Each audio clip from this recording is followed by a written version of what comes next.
En hiver, les eaux glacées du fleuve Saint-Laurent ne sont pas de tout repos. Il arrive parfois que les conditions rendent la navigation extrêmement difficile. Prenons par exemple le traversier qui fait la navette entre Saint-Joseph-de-la-Rive et l'île aux Coudes.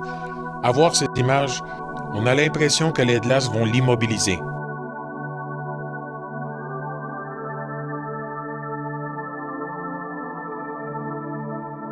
Mais les traversiers sont conçus pour briser les glaces.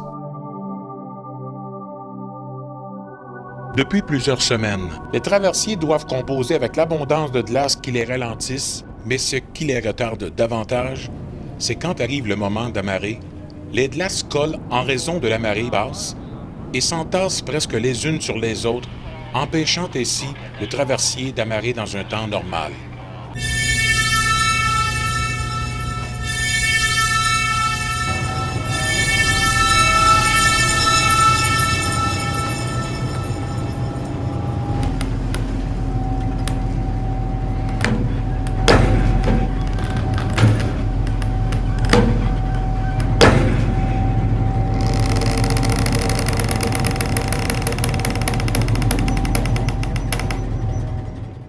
En plus des nombreux retards dans les traversées, des paramédics ont dû abandonner leur ambulance afin de traverser quelques patients, au moins à 2 reprises depuis la dernière semaine de l'autre côté du fleuve. Afin de rassurer la population, le capitaine du traversier, le Joseph Savard, nous montre comment fonctionne un traversier et quelles sont les manœuvres à entreprendre lorsqu'apparaissent subitement les glaces. Tu vas leur remonter un peu? Alors bonjour, les conditions de glace un peu exceptionnelles pour cet ainsi de l'année. On a un point de marée idéal avec aucune glace à l'horizon, mais ça ne durera pas longtemps parce qu'avec Mère Nature, vous savez, on a toujours des surprises avec les glaces. Alors lorsque la mer va commencer à baisser, nous allons retrouver des conditions de glace très difficiles à mon avis. Mais vous savez que notre navire est équipé pour naviguer dans les glaces. Le Joseph Savard, c'est un navire conçu pour la glace. Alors nous, c'est notre métier, l'équipage est formé, le navire est capable de prendre toutes les conditions de glace. Alors tout ce qu'on a à faire, nous, c'est prendre le temps qu'il faut pour se rendre au quai de façon sécuritaire.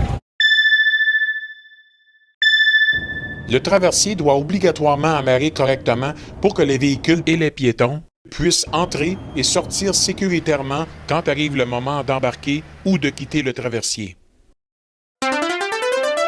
Vous pouvez voir aussi les appareils, c'est assez très bien équipé, je veux dire, au niveau de la navigation. On a les appareils pour naviguer dans la brume, on a les appareils pour naviguer aussi dans toutes les conditions de visibilité. Alors, notre carte électronique, vous pouvez voir un petit peu plus loin, vous pouvez remarquer le navire rouge, c'est nous. C'est nous qui avançons sur la carte. Alors, en temps réel, grâce au satellite, position GPS, on peut être positionné sur la carte. Vous pouvez voir aussi le radar qui est ici avec la position de notre navire au centre. Et ça nous indique tout ce qui est à la surface de l'eau. Alors, par des écho-radars qui sont envoyés vers les objets, ils sont reflétés sur l'écran qui est ici. Alors, ça aussi, c'est l'outil principal d'un navire, le radar. Et c'est fameux là, pour faire la navigation. Ça nous donne aussi l'état, un peu le niveau des reflets de glace aussi qu'on peut avoir sur nos conditions.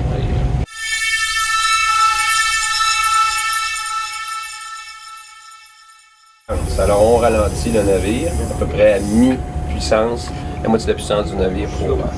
Je voulais vous dire aussi que sur le Joseph Savard, on est équipé de 2 moteurs qui sont utilisés durant l'hiver en continu. Alors ça nous fait 4000 forces de moteur, on est très bien équipé, ce qui fait que l'été on utilise seulement un moteur. Ça vous donne l'idée de la sécurité qu'on a à bord.